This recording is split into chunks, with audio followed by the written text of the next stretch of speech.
Muy buenos días. Vamos a dar un par de minutos para dar oportunidad a que se incorporen más asistentes. Gracias.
Muy buenos días a todos. Vamos a comenzar con el webinar del día de hoy, que se titula Hardening desde una perspectiva de riesgo, y nos acompaña el día de hoy Alejandro Aguilar, que ya llevamos algunos webinars donde nos ha hecho el favor de acompañarnos y pues estamos muy contentos por ello. El día de hoy platicaremos sobre el hardening porque desde nuestra perspectiva pues no es ninguna sorpresa que las intrusiones, los ciberataques pues están prácticamente a la orden del día, ¿no? Todos los días escuchamos en los medios noticias que están relacionadas con ciberataques y con grandes brechas de datos. Sin embargo, la verdad es que en pocas organizaciones se sigue realmente un proceso de endurecimiento de configuraciones que sea óptimo y que realmente apoyen a minimizar el riesgo. Es una realidad. Afortunadamente hoy Alejandro nos brindará algunas recomendaciones y algunos tips al respecto. Y antes de darle la palabra, de cederle la palabra, quisiera presentarlo. Alejandro es titulado como licenciado en Tecnologías de la Información por la Universidad de Guadalajara. Cuenta con certificaciones de la industria de seguridad de la información, como son el Certified Penetration Testing Engineer, Computing Analysis Forensic Specialized Certification, el Ethical Hacker, entre otras más de la industria. Alejandro se desempeña como consultor en seguridad informática, ha hecho y realiza tareas de análisis de vulnerabilidades, de pruebas de penetración, por supuesto, de análisis forense, dictamen de mejores prácticas, niveles de seguridad, endurecimiento de sistemas y pruebas de ingeniería social. Alejandro ha participado en proyectos en diversos sectores de la industria bancaria, de seguros, en diferentes industrias en realidad, tanto realizando pruebas de penetración como este tema de endurecimiento de sistemas, de hardening, que la verdad es que su experiencia es muy rica y nos ayuda muchísimo el que el día de hoy nos pueda brindar sus recomendaciones un experto como lo es Alejandro. Pues sin mayor preámbulo, Alejandro, te cedo la palabra. Bienvenido. ¿Qué tal? Muchas gracias, Juan Pablo. Buenos días a todos los asistentes que nos hacen el favor de acompañarnos el día de hoy. Como bien lo mencionaba Juan Pablo, hoy tocaremos el tema de hardening desde una perspectiva de riesgo.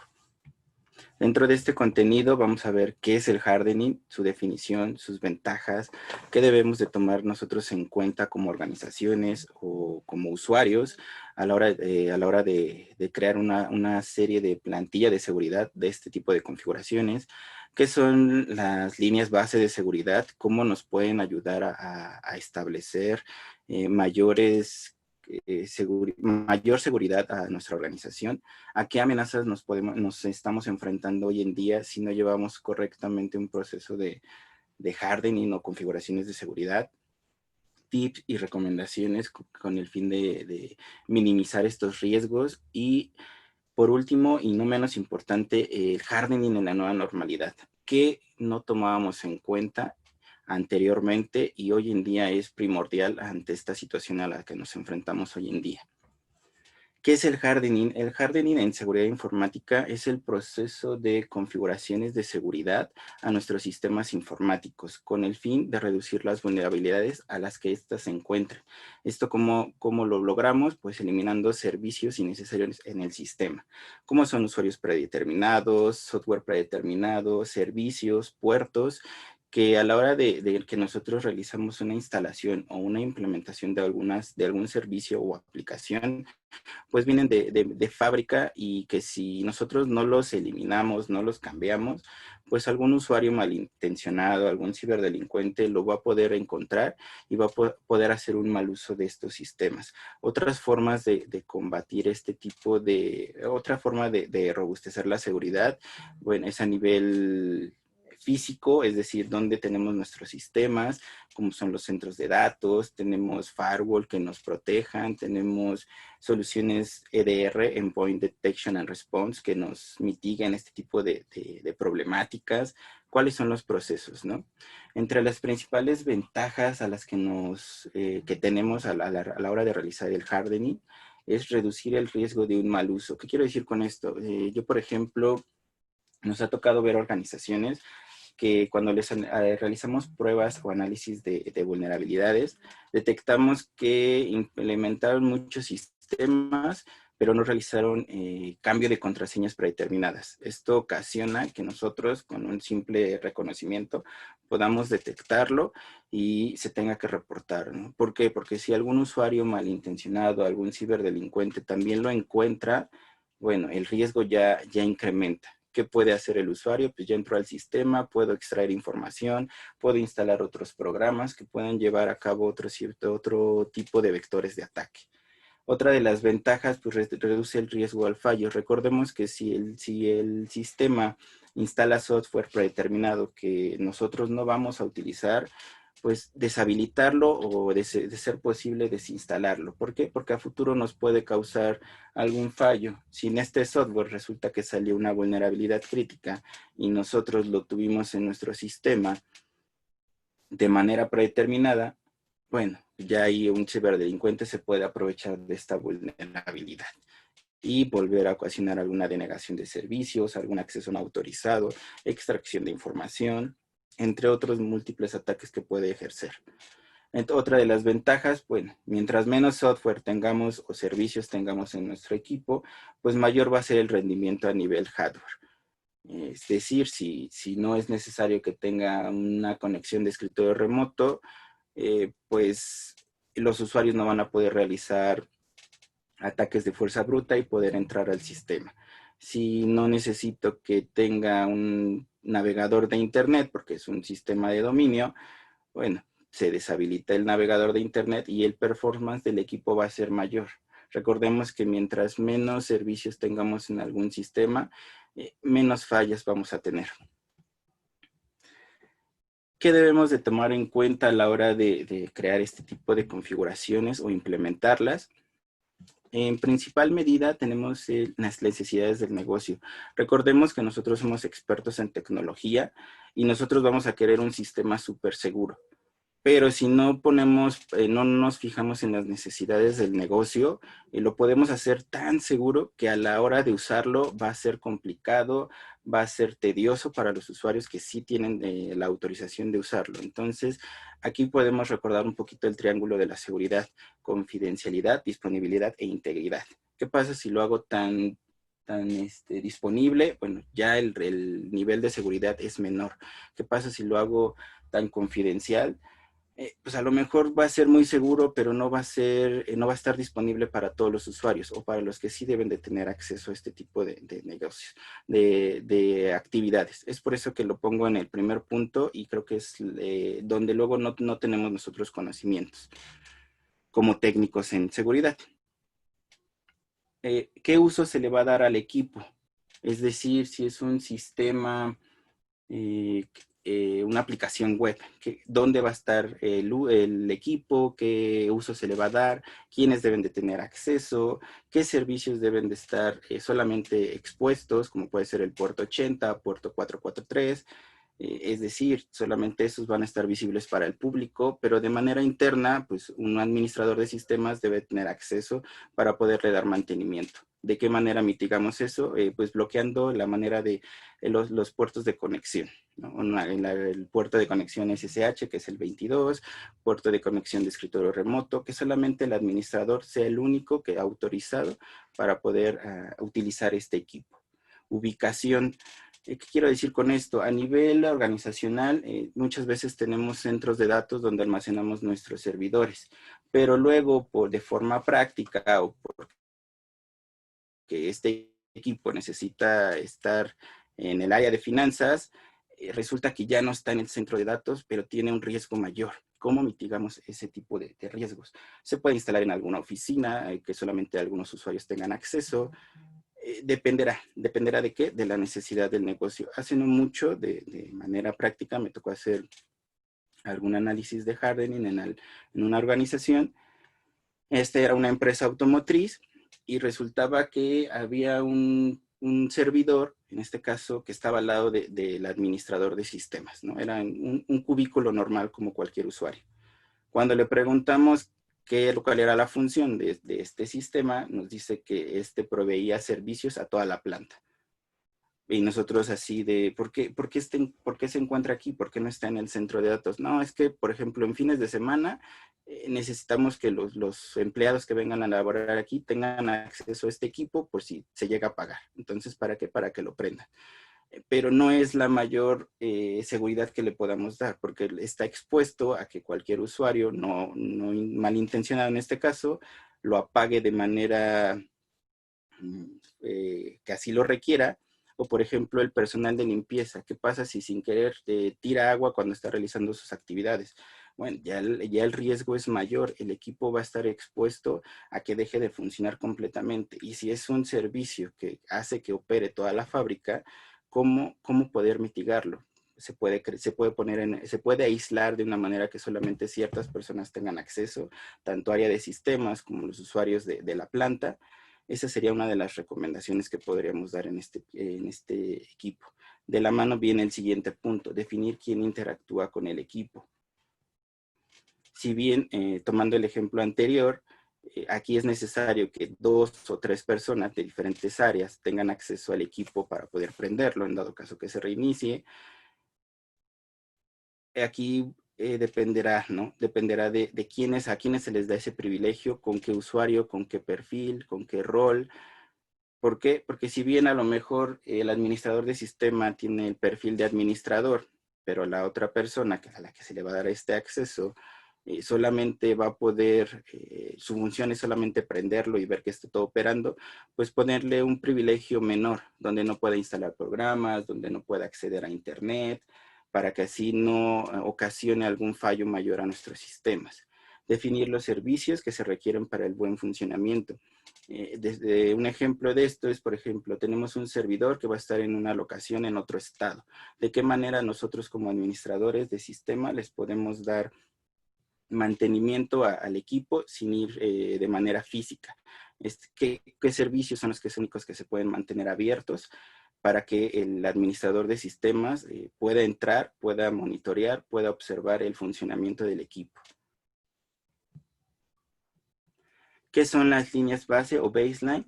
Estas plantillas de seguridad a nosotros como expertos en seguridad nos sirven de apoyo para la creación de hardening. ¿Esto qué quiere decir? En este caso, esta es una organización que se encarga de crear plantillas para muchos sistemas, para muchos dispositivos de hardware, como puede ser Windows Server, Apache, bases de datos como Oracle, MySQL, Windows 2010, Windows 2007, hay muchas plantillas. Dependiendo del uso que le demos, es como las podemos encontrar y nos van a ayudar de la siguiente manera. Como podemos observar aquí en esta En esta imagen, estas son las líneas de seguridad basadas en un Windows Server 2019, que este es la última versión que sacó Windows. Aquí podemos ver que tenemos 336 configuraciones que nos recomiendan. Esto no quiere decir que tengamos que aplicar las 303 configuraciones. Aquí nos están dando 303 que podemos ir revisando una por una para ver cuáles sí aplican a nuestros sistemas. ¿De qué depende de esta parte? Volvemos a lo mismo, necesidad del negocio. Si el negocio necesita es que esté activo ese servicio, que aquí nos están recomendando que deshabilitemos, bueno, tendremos que buscar otra opción para poder mitigar esa vulnerabilidad. Aquí, por ejemplo, las que nosotros regularmente utilizamos, las que siempre van de manera predeterminada a la hora de configurar hardening, son las altas. En este caso tenemos 33 configuraciones altas que sí debemos de revisar puntualmente para ver cuáles si aplican a nuestros servidores, cuáles se pueden omitir, dependerá del servicio o el uso que le estemos dando a cada uno. Tenemos 256 a nivel medio, que también no son tan necesarias, pero sí va a haber la mayoría se van a tener que aplicar. Y por último tenemos 14 que son de nivel bajo, que no las consideran tan críticas, pero si vemos que nuestro servidor no las está ocupando, pues llevarlas a cabo la configuración. No nos quita tiempo y nos hace que nuestra seguridad incremente. Amenazas. ¿Qué pasa si no llevamos a cabo una correcta configuración de seguridad de nuestros sistemas informáticos? En la parte de usuarios, si nosotros, los usuarios malintencionados detectan que no tenemos configuraciones de seguridad, tenemos contraseñas predeterminadas, tenemos servicios expuestos que puedan ocasionar otro tipo de ataques, como puede ser denegación de servicios, ataques de fuerza bruta con el fin de poder acceder al sistema, pues estamos muy latentes a que hoy en día existan este tipo de ataques y hoy en día se ven, ni las grandes organizaciones están exentas de este tipo de ataques. Recordemos hace no mucho que organizaciones como Twitter fue hackeada, instituciones bancarias han sido hackeadas y han extraído dinero de los cajeros automáticos. Es por eso importante llevar este tipo de configuraciones con el fin de minimizar el riesgo. Otro de los puntos o de las amenazas a las que estamos latentes pues, son programas maliciosos. ¿Cómo impedimos que estos programas maliciosos lleguen a nuestros equipos?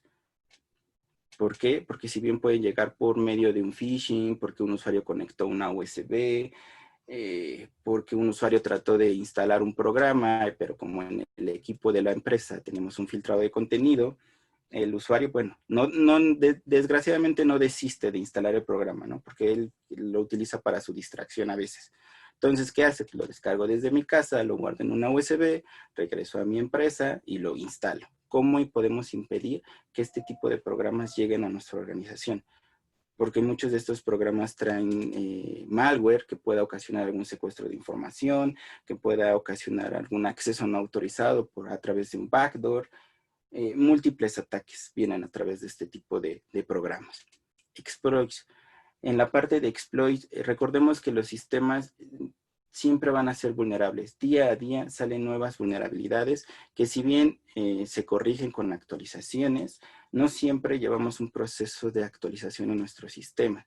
¿Cómo prevenir que estos exploits o estas vulnerabilidades de tipo zero day que van saliendo día a día no nos lleguen a afectar a nuestro flujo de negocio, a nuestros servicios, a nuestros servidores que tenemos expuestos? Otra de la parte que tenemos es intrusos. De manera física, ¿qué seguridad le estamos dando a nuestra organización?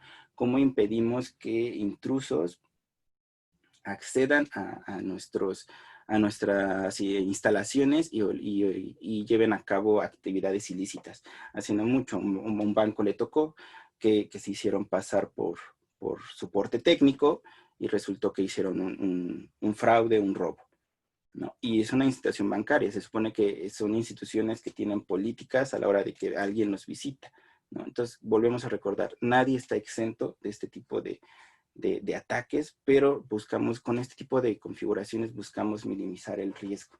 Otro de los puntos son las causas de fuerza mayor, como son inundaciones, como son terremotos, o como lo que hoy en día estamos teniendo, una pandemia.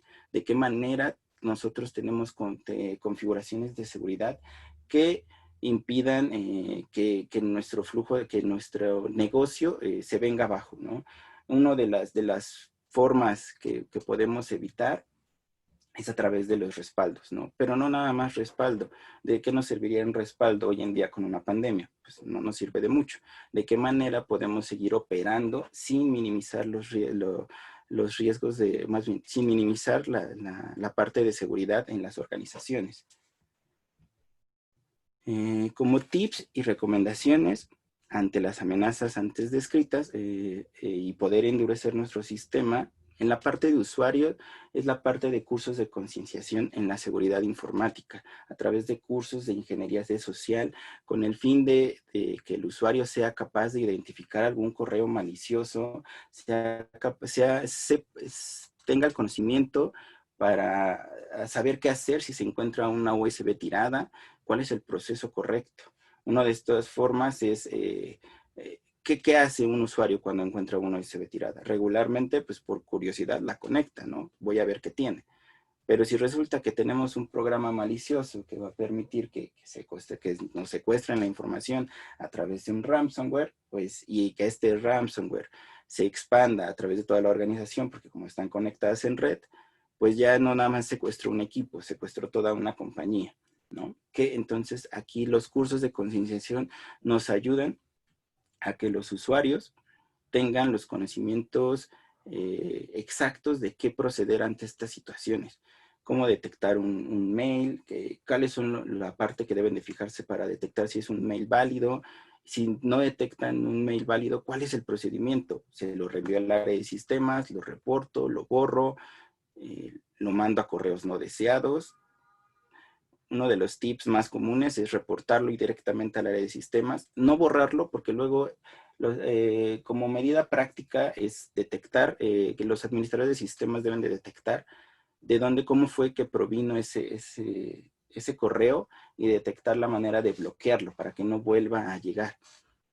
Recordemos que el phishing es uno de los ataques más actuales hoy en día, a pesar de todas las aplicaciones que existen a nivel seguridad. Muchas veces más del 90% de phishing aún está llegando a nuestras organizaciones. Entonces, sí es muy importante concientizar al usuario para que tenga los conocimientos necesarios para su detección y qué hacer cuando llega, ¿no? Que en este caso es reportarlo, no borrarlo, de ver manera de que se extrae el mensaje para su posterior análisis y que se bloquee. ¿Qué hacemos contra los programas malintencionados? Bueno, una de las medidas de seguridad pues es tener un filtrado de contenido que impida tener acceso a este tipo de sitios y los usuarios no descarguen. Otra de las medidas que se pueden tener es qué pasa si el usuario lo descargó desde su casa, lo lleva en USB y lo instala. Establecer roles de usuarios.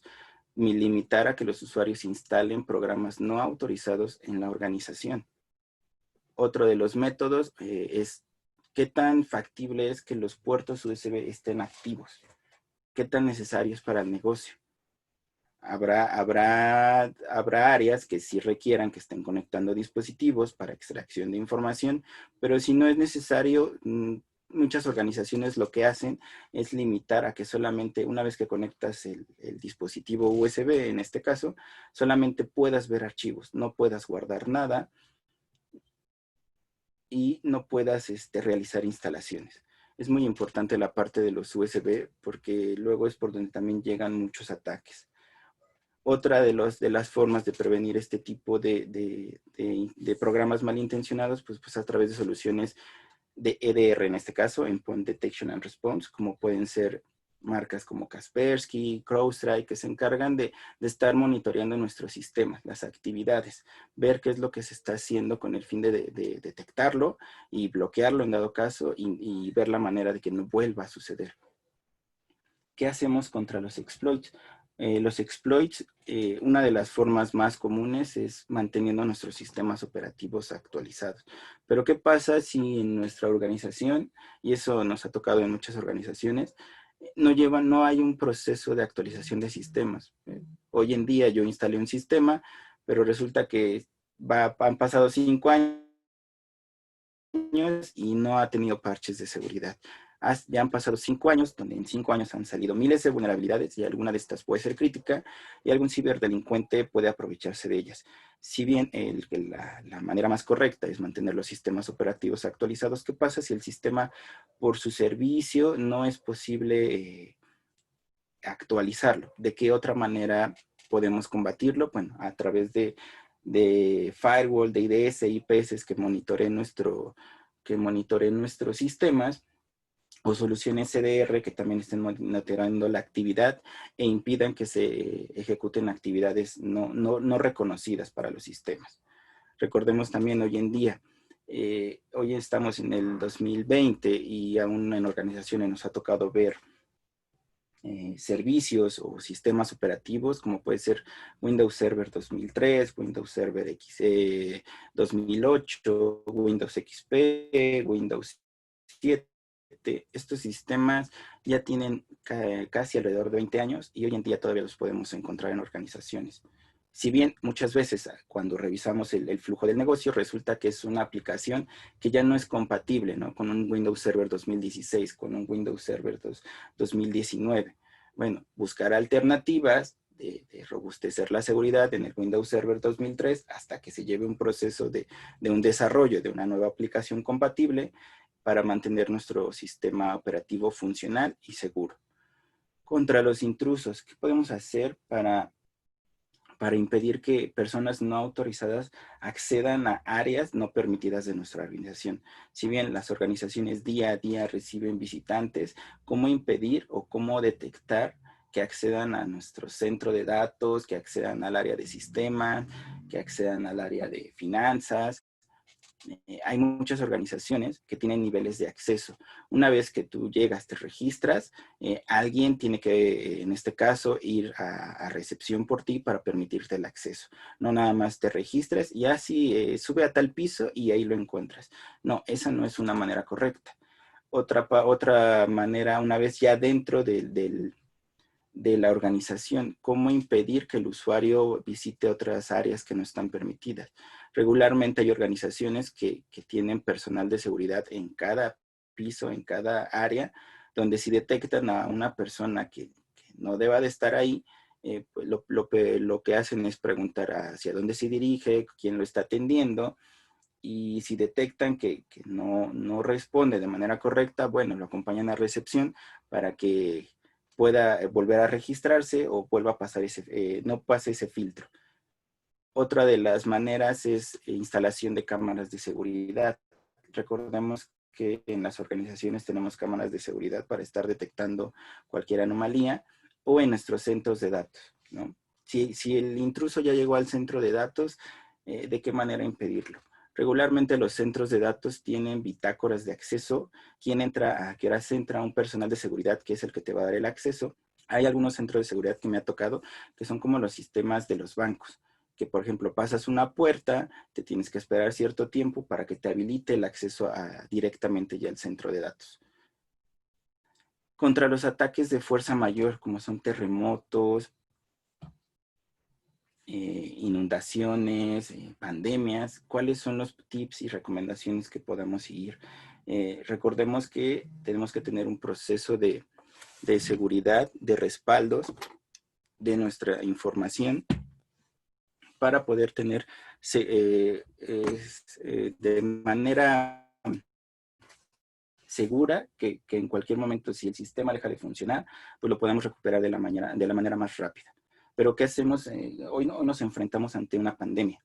¿Cómo mantenemos el flujo de negocio o teniendo los sistemas al 100% operativos? Hoy en día esto creo que nadie lo planeó.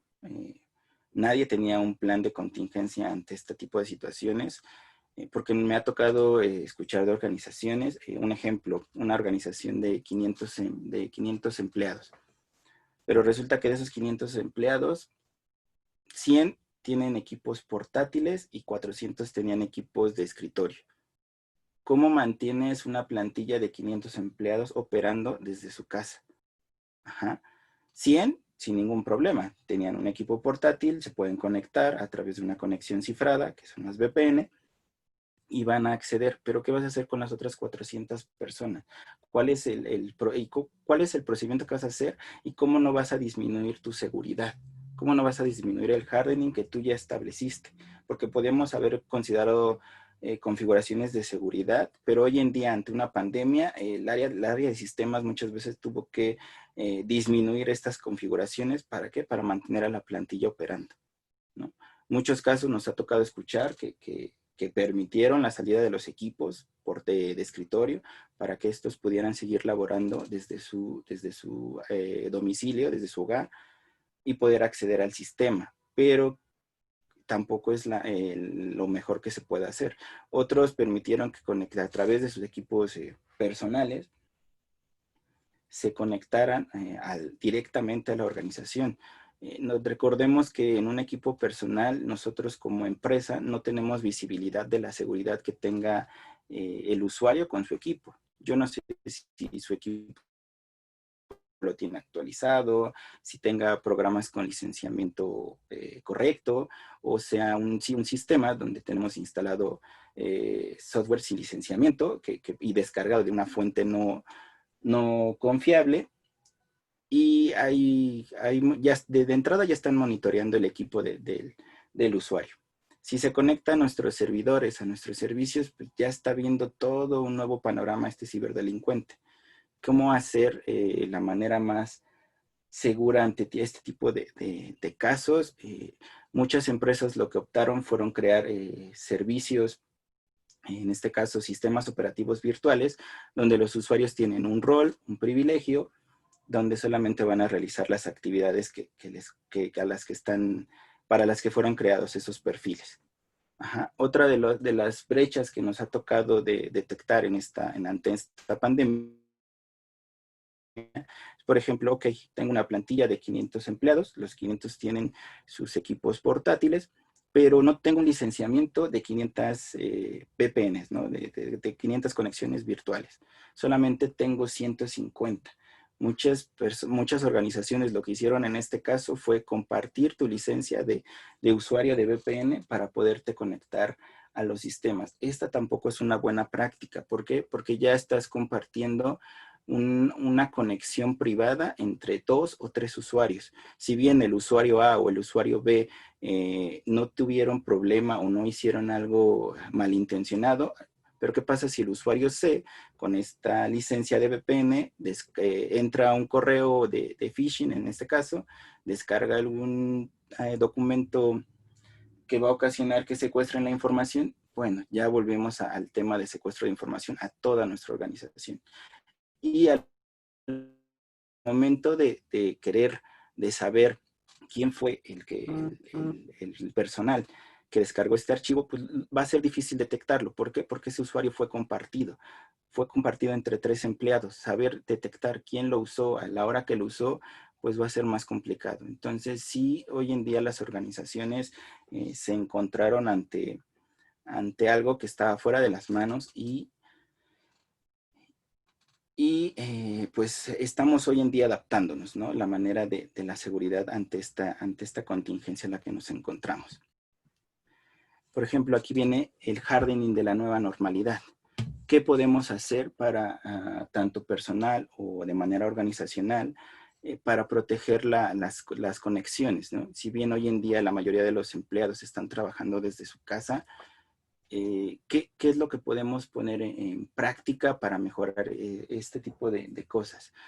Una de las mayores deficiencias que tenemos en nuestros hogares a nivel de conexión de internet es que cuando contratamos un servicio nos entrega nuestro módem, nuestro router, pero nunca llevamos una correcta gestión de la contraseña. Es decir, dejamos la contraseña que viene de fábrica para la conexión a internet, y cualquier usuario que tenga esta contraseña pues puede acceder.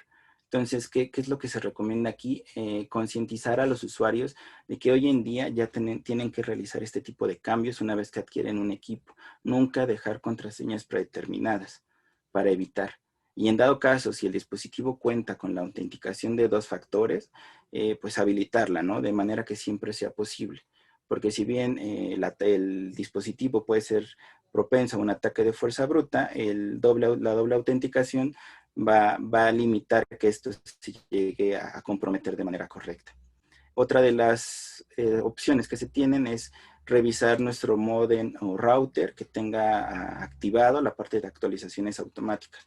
Recordemos que ningún sistema es 100% seguro. Siempre va a haber vulnerabilidades, siempre va a haber cosas que día a día vayan saliendo, y si nosotros no actualizamos este tipo de dispositivos con las mayores versiones de seguridad, pues va a estar desactualizado y un ciberdelincuente puede aprovecharse de estas vulnerabilidades. Si detectamos que es un equipo que tenga, no sé, más de 10 años, yo tengo un modem de mi servicio de la internet, lo contraté hace 10 años y desde ese entonces no he cambiado mi dispositivo por uno actualizado, revisar con el proveedor de servicios que me lo actualice. Recordemos que como todos sistemas van empezando a ser obsoletos y cada vez existen nuevas tecnologías que nos proveen de mayor seguridad.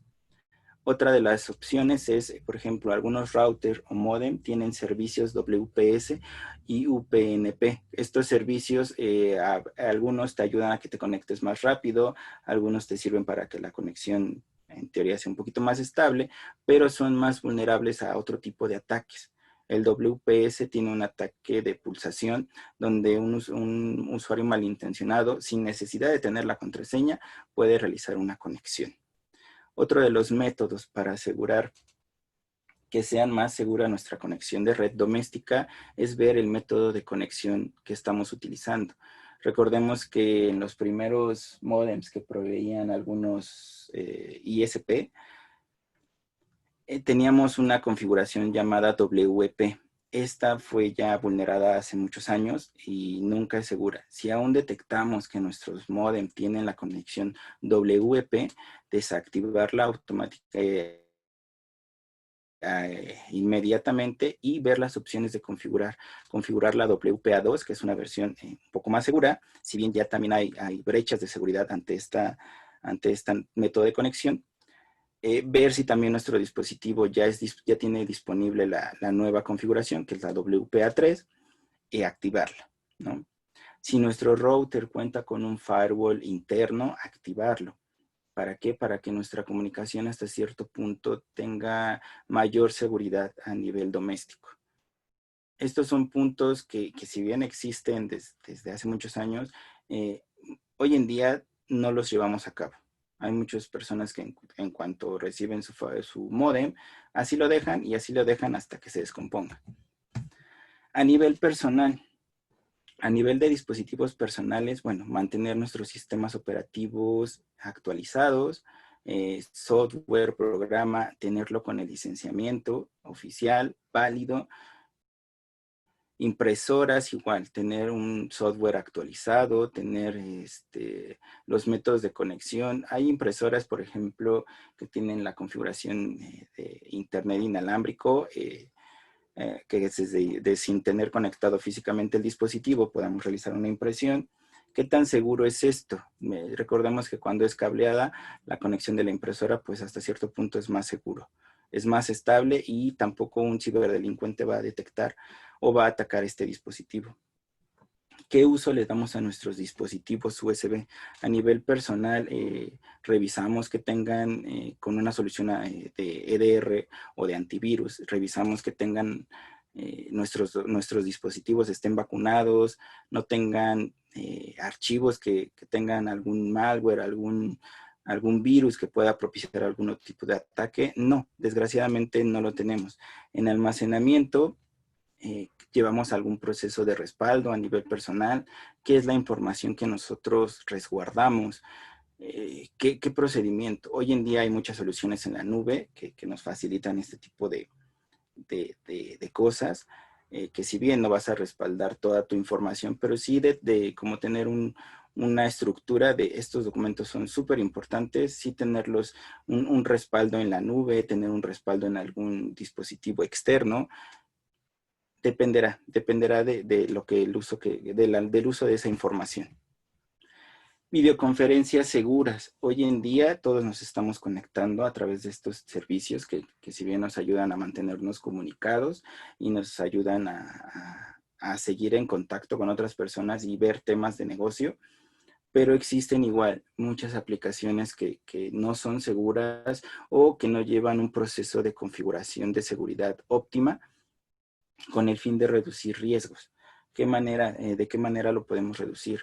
Ahí lo que pues, se puede hacer es, ok, tengo Zoom, tengo Microsoft Teams, tengo Cisco Webex, entre otras soluciones, llevar un proceso de revisión. ¿Qué nos ofrece cada una?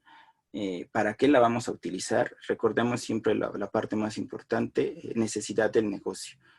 Si Cisco Webex tiene muchas opciones de seguridad, pero para mi necesidad de negocio no me es funcional, no es intuitivo para los usuarios, pues ya estoy perdiendo un poquito de disponibilidad. Entonces, sí llevar a cabo un estudio de mercado de estas soluciones, qué nos ofrecen en seguridad, qué nos ofrecen en disponibilidad, qué nos ofrecen en usabilidad para los usuarios, confidencialidad, integridad, etcétera. Entonces, esos son los puntos más importantes hoy en tener en día en esta nueva normalidad a nivel hardening. Y por eso daría terminado la parte de hardening. No sé si tengan alguna duda o comentario que les pueda resolver. Muchas gracias, Alejandro. Me parece que una de las preguntas que ya por aquí Carlos Estrada nos hizo el favor de escribir en el chat, ya la contestaste, pero me parece que sería importante que lo retomemos. Carlos pregunta, ¿de qué manera el hardening podría ayudar a evitar el Zoom bombing? ¿De qué manera? Hay muchas configuraciones de seguridad que tenemos que establecer digamos que para este tipo de ataque. Una de ellas es, por ejemplo, Zoom hace no mucho dicen que fue vulnerable, ¿no? Que es vulnerable a mucho tipo de cosas, pero ya también implementó medidas de seguridad. Una de ellas es, por ejemplo, que no cualquier usuario pueda acceder a las reuniones. ¿Cómo es esto? Pues a través de contraseñas, de una doble autenticación, de establecer a algún administrador que dé la pauta de si se quieren que se conecten o no se conecten los usuarios. Llevar un registro de esta parte. Para esta parte de webinars, bueno, no creo que no es tan necesario, pero si es una reunión crítica donde solamente debe abrir 5 personas, pues no filtrar, que no se filtre la liga de conexión a nuestra sesión y tener algún administrador que esté monitoreando quiénes están conectando. Perfecto, muy bien. No sé si del público alguien más tiene alguna pregunta, algún comentario, inquietud. Parece que no, Alejandro. Sí, por aquí ya tenemos alguna otra pregunta. Nos pregunta Rodrigo Vidal, ¿de qué manera podemos tener una sana gestión de nuestro proceso de hardening debido a la constante actualización de guías? Aquí el punto que va a ayudarnos mucho es la necesidad del negocio. Como bien lo mencionaba, cada día salen nuevas guías de implementación, pero si de todas esas configuraciones que nosotros llevamos a cabo afecta nuestra necesidad de negocio, ver opciones, siempre ver opciones, no guiarse, por ejemplo, del ejemplo que puse de Windows Server 2019, hoy en día apenas es la versión 1 de esta implementación de seguridad, no tiene muchas configuraciones, son 303.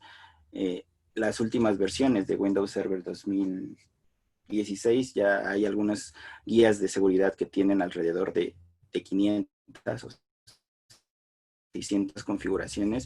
Es importante siempre revisar la parte de necesidad de negocio.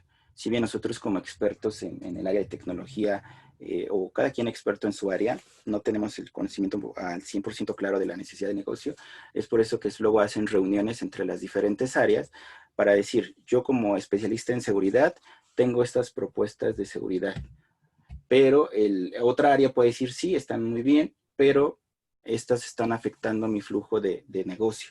Me está afectando que mis usuarios se conecten de manera correcta. Siempre como organización Por algo existen diferentes áreas. Cada una es especialista en su diferente área, pero al final de cuentas, todos van hacia un mismo rumbo. Entonces, sí es importante tener comunicación con las otras áreas para definir si nuestra política de seguridad es segura y también es de manera que sea usable para las demás áreas.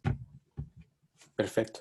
Fíjate, Alex, que nos preguntan en redes sociales, Roberto Ponce, si puedes si puedes comentar si existen plantillas respecto a hardening para soluciones específicas, por ejemplo, directorio activo, Exchange, Apache, Firewall, etcétera.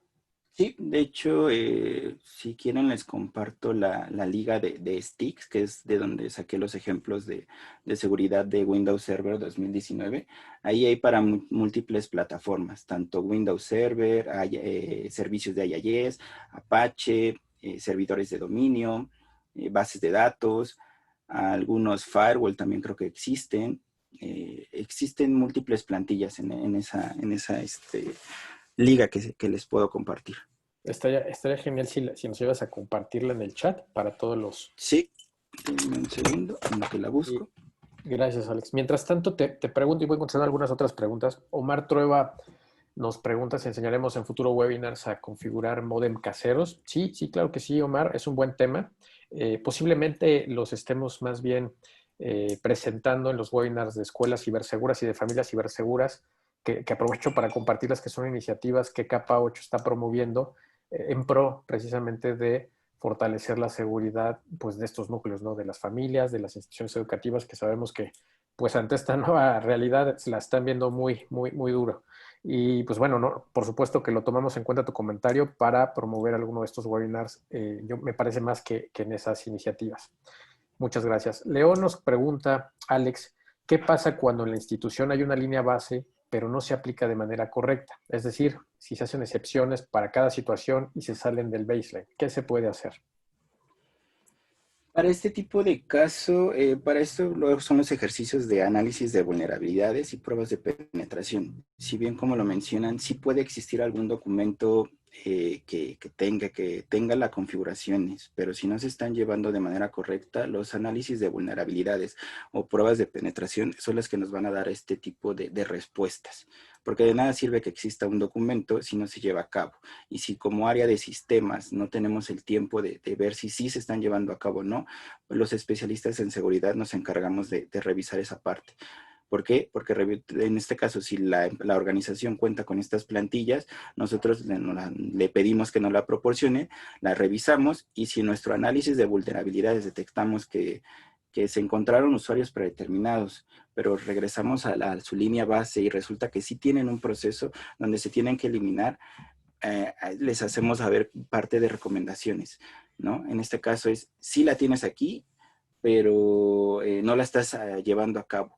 ¿Tienes alguna área que es específica que la lleve a cabo? Lo más recomendable es que exista un área específica que se encargue de validar este tipo de configuraciones. Excelente, muy bien. Me parece que no tenemos más preguntas. Deme un segundo. Sí, sí, tenemos una más, Alejandro. Rodrigo Vidal nos pregunta nuevamente, ¿a qué activos de la organización debemos realizar hardening? A todos, de hecho a todos, no hay ningún activo de la organización, ya sea desde una impresora, revisar que las impresoras, qué puertos están activos. Muchas impresoras tienen acceso a consolas de administración, es decir, que tienen un puerto 80 abierto, tienen alguna conexión Telnet o SSH abierta, entonces todos los activos de la organización deben ser monitoreados a nivel hardening. No porque es una impresora, digamos que ahí no vamos a ser vulnerables. Correcto, muy bien. Nos pregunta León, bueno, nos comparte León y me parece una muy interesante reflexión, que existen instituciones que le tienen miedo al cambio, a las mejoras en la tecnología, por ejemplo, la nube, y pues y pregunta cómo pudiéramos hacer para explicar a los directivos que aunque existen riesgos, esto también es necesario. Por ejemplo, lo que sucedió con la pandemia. La mayoría de las empresas no estábamos preparados para el home office y fue en esta situación que muchos intentaron implementar políticas. Sin embargo, por la premura no fue la implementación del todo correcta. Gracias. Gracias, León. ¿Qué opinas, Alejandro? Sí, volvamos al punto, nadie consideró una pandemia, fue todo de bomberazo, fue de ya para mañana necesito que mi empresa siga operando y por la premura no se llevó un correcto análisis, no se llevó una correcta revisión de qué seguridad tienen estos servicios de la nube. Recordemos que existen múltiples proveedores de servicios de nube, pero ¿qué seguridad nos están dando? Si por la premura de la pandemia se eligió un servicio que a lo mejor no cumple con todas las medidas de seguridad que debe tener nuestra organización. Bueno, hoy en día que seguimos en el proceso de adaptación, ¿de qué manera podemos migrarlo a un nuevo servicio que tenga ya, que cumpla con lo necesario de seguridad? Sí, totalmente de acuerdo. Alejandro, estamos ya sobre tiempo. Me parece que ya no hay más preguntas. En caso de que alguien tuviera alguna pregunta adicional, con mucho gusto también pueden contactarnos vía correo electrónico, contacto@capa8.com. Y bueno, también compartirles que esta grabación, bueno, de hecho esta transmisión se está realizando también en vivo en la página de Capa 8 en Facebook. Por lo tanto, ahí sí nos pueden ayudar a darse una vuelta por allá y darle un like, se los agradeceremos muchísimo. Alejandro, no me queda más que agradecerte mucho la atención, como siempre. Es súper interesante todo lo que nos compartes. Y bueno, esperemos poder contar contigo platicando sobre otros temas relativos a pruebas de penetración, auditorías de seguridad, forenses o estos temas de hardening que son tan interesantes. Claro, con mucho gusto. Muchas gracias. Y aprovecho para invitar a todos al tema de la próxima semana. Estará con nosotros Julián Zamora, un muy buen amigo y además un expertazo en temas de gestión de riesgos, de análisis de riesgos, y estará precisamente comentando sobre, brindará o compartirá un caso práctico de gestión de ciberriesgos que nos ayudará a entender muy bien pues por dónde hay que empezar. Nos va a dar tips y recomendaciones sobre cómo poder gestionando todos estos ciberriesgos y la mejor manera también de venderlo a la alta dirección, como bien preguntaba por ahí León, que me parece que es uno de los dolores que luego tenemos en las áreas muy operativas o muy técnicas. Este instrumento nos dará, por supuesto, mucha luz para poder vender de mejor manera nuestras iniciativas de ciberseguridad. Pues nuevamente, muchísimas gracias a todos y estamos a la orden. Por ahí, Roberto, antes de salir, nos preguntaba sobre el link de las plantillas de hardening. Están en el chat, pero te la agrego por aquí también. Es esta, ahí está. Y también está en la página de Facebook. Muchísimas gracias a todos. Alejandro, muchas gracias nuevamente. Por nada, hasta luego. Hasta luego, excelente semana para todos.